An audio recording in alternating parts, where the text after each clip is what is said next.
Hello student, let's consider question number first of page number 209 in text questions. On what factors does resistance of conductor depend? कौन कौन से factors हैं जिस पर resistance depend करता है? तो देखिए, पहला फैक्टर है लेंथ ऑफ कंडक्टर। अगर किसी कंडक्टर की लेंथ ज़्यादा है तो उसका रेजिस्टेंस भी ज़्यादा होगा। तो हम ये भी लिख सकते हैं यहाँ पे कि length is directly proportional to resistance, या resistance is directly proportional to length. Length बढ़ेगी, रेजिस्टेंस बढ़ेगा। दूसरा, cross section area of the conductor. अब पहली बात यह है क्रॉस सेक्शन एरिया होता क्या है।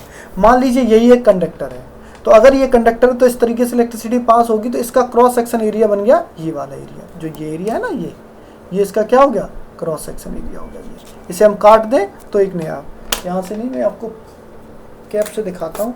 जैसे कि इस पर इलेक्ट्रिसिटी पास हो रही है तो इसका ये वाला एरिया, ये एरिया इसका क्रॉस सेक्शन एरिया हो गया। तो इस क्रॉस सेक्शन एरिया, अब देखिए जितना ज़्यादा एरिया होगा इलेक्ट्रॉन उतनी ही आराम से इसके अंदर से गुजर पाएंगे, यानी आराम से गुजर पाएंगे। इसका मतलब है कि रेजिस्टेंस जो होगा वो कम हो जाएगा। तो हम लिख सकते हैं कि resistance is inversely proportional to cross section area. Cross section area ज़्यादा होगा तो रेजिस्टेंस कम होगा क्योंकि इलेक्ट्रॉन आराम से चले जाएंगे। तीसरा, nature of materials of the conductor. कोई भी कंडक्टर है उसके मटेरियल पर भी डिपेंड करता है। कैसे? जैसे कि हमें मालूम है कि सिल्वर जो होता है वो बेस्ट कंडक्टर होता है, तो यानी सिल्वर के अंदर जो फ्री इलेक्ट्रॉन्स होते हैं उनकी संख्या अधिक हो सकती है, या इलेक्ट्रॉन्स के बीच में दूरी ज़्यादा होती है, एटम्स के बीच में, जिससे कि बीच में स्पेस हो सकता है, इलेक्ट्रॉन निकल जाए। ठीक है, तो ये डिफरेंट रीजंस होते हैं जिसके कारण हर मटेरियल का अपना अलग यूनिक एक क्या होता है, एक कंडक्टेंस होता है। ठीक है, तो सीधी सी बात है मटेरियल पे डिपेंड करता है। तो मटेरियल के नॉर्मली हम रो रिप्रेजेंट यूज करते हैं, जिसे हम बोलते हैं रेजिस्टिविटी भी। तो रेजिस्टिविटी जो है वो नेचर पे डिपेंड करती है। अब लास्ट है टेम्परेचर। टेम्परेचर का बड़ा ही डिफरेंट टाइप का इफेक्ट पड़ता है।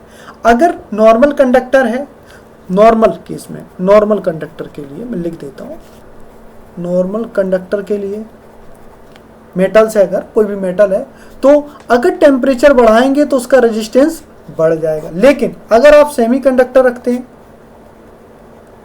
सेमी कंडक्टर यूज करते हैं तो उल्टा हो जाता है। क्या होता है कि अगर आप उसका टेम्परेचर बढ़ाएंगे तो रेजिस्टेंस घट जाता है। तो इसे आप जरूर यूज कर लेना। मेटल के लिए टेम्परेचर बढ़ाएंगे तो रेजिस्टेंस बढ़ जाएगा, लेकिन सेमी कंडक्टर्स के लिए अगर टेम्परेचर बढ़ाएंगे तो रेजिस्टेंस घट जाएगा। इनवर्सली प्रोपोर्शनल होता है।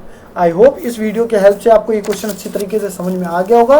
प्लीज़ हमारे चैनल को सब्सक्राइब करना ना भूलिएगा, और हमारे आप चैनल्स को अदर वीडियोस को www.ncrthelp.com पर जाकर भी देख सकते हैं। इस वीडियो को देखने के लिए आपका बहुत बहुत धन्यवाद। Take care, bye.